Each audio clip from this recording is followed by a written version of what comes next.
Hey, thanks so much for finding the video. Do us a favor. If you haven't done so yet, please subscribe. Be sure to leave your comment. We love to interact.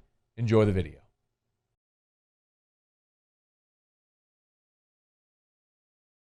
Hey, a couple of things I want to delve into in particular.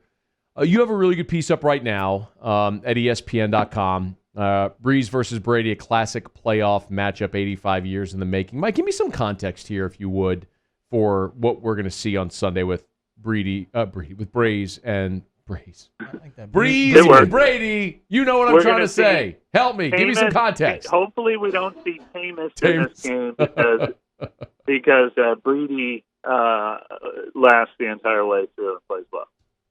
All right. Give me some perspective on these two old guys.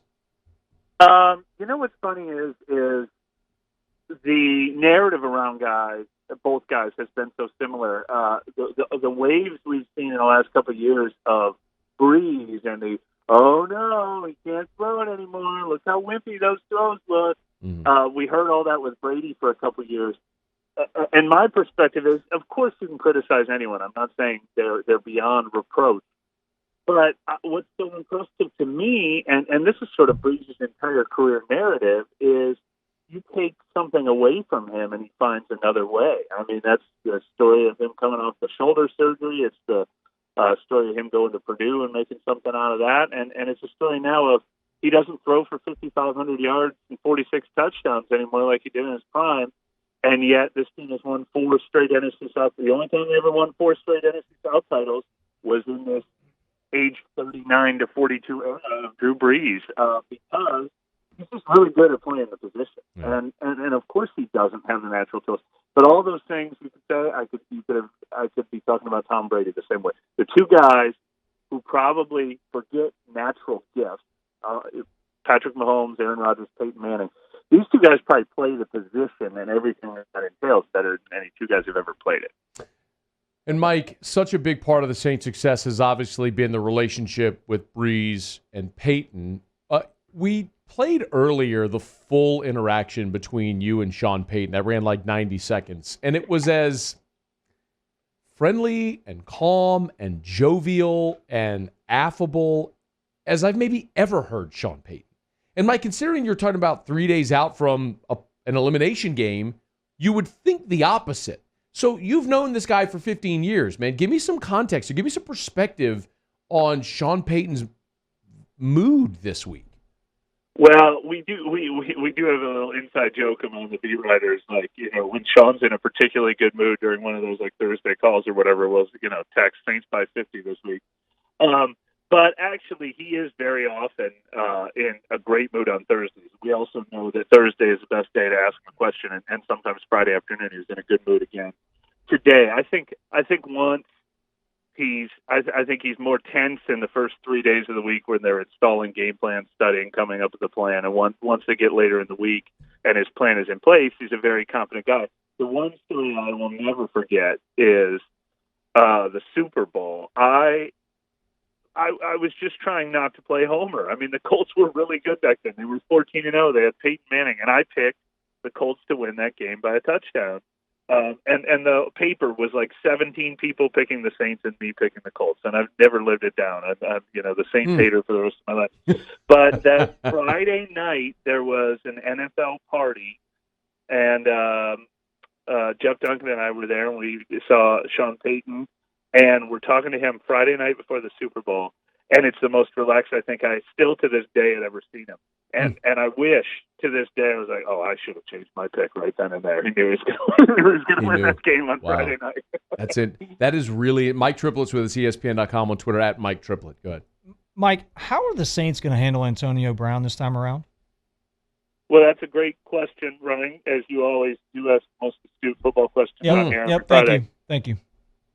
Show prep. Because the Buccaneers have played their best football in the last 5 weeks, and I've talked to a few people that have consistently pointed to them figuring out how to use Antonio Brown as a big reason why. They already have Mike Evans and Chris Godwin. Chris Godwin plays a lot out of the slot. Brown is playing everywhere. He's inside, outside, in the backfield sometimes.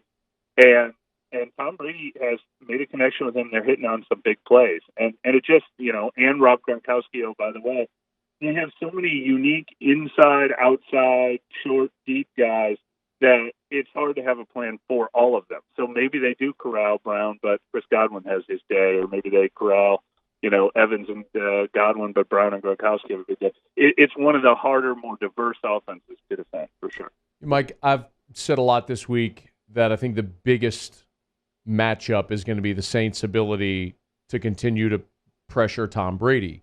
Now, obviously, this week's Alex Kappa. He's done for the year. Trey Hendrickson, it looks like he's going to be a go, full practice on Friday. I feel really good about that from a Saints perspective, Mike. Should I, or is there something I'm missing? Well, you should, because that's what they did so successfully in the first two starts. And I mean, they really made Tom Brady look ordinary in the first game and downright struggled in the second game. 2 picks in the first game, 3 picks in the second game, 3 sacks in each game. Now they do have their best guard, Ali Marpet, back for this game, which should help a little bit. But the Saints should be pretty healthy along the defensive line, and that's not just a fluke. It's not like they only played well in those Tampa games.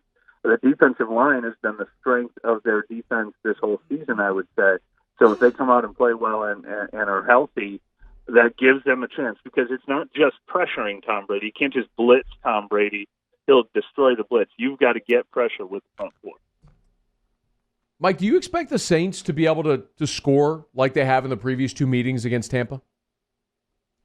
Yeah, I mean, the first game they didn't necessarily score. I know they finished with 34 points, but, that game, if you told me just my memory of that game off the top of my head, I would have guessed it was more like, 26-23. Did you notice Jenkins have the pick 6 in it? So one of those touchdowns was on defense, and then they added a little bit at the end of the game. So the second game, obviously, though, they blew the roof off the place with the 38 points, and that was legit. But no, I mean, I expect most Saints games, I don't expect them to, go 30 plus, because they like to run the ball, they like to control the clock, they like to cut down on possession. So I think the game plan is for a 27-20 victory. But their offense is about as healthy and complete and should be as in sync as it's been all season now.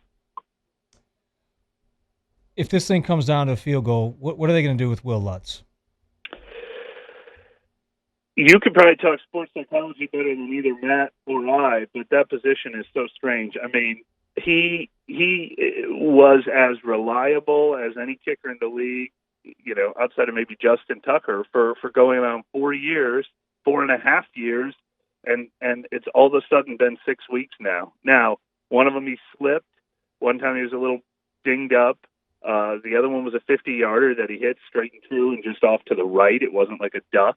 There were a couple where there's pictures of the laces in. So I don't think he technically can't kick anymore, but it's between the ears, and I don't know how much that affects him, that all of a sudden everyone's looking at him now like, are you going to blow this important game?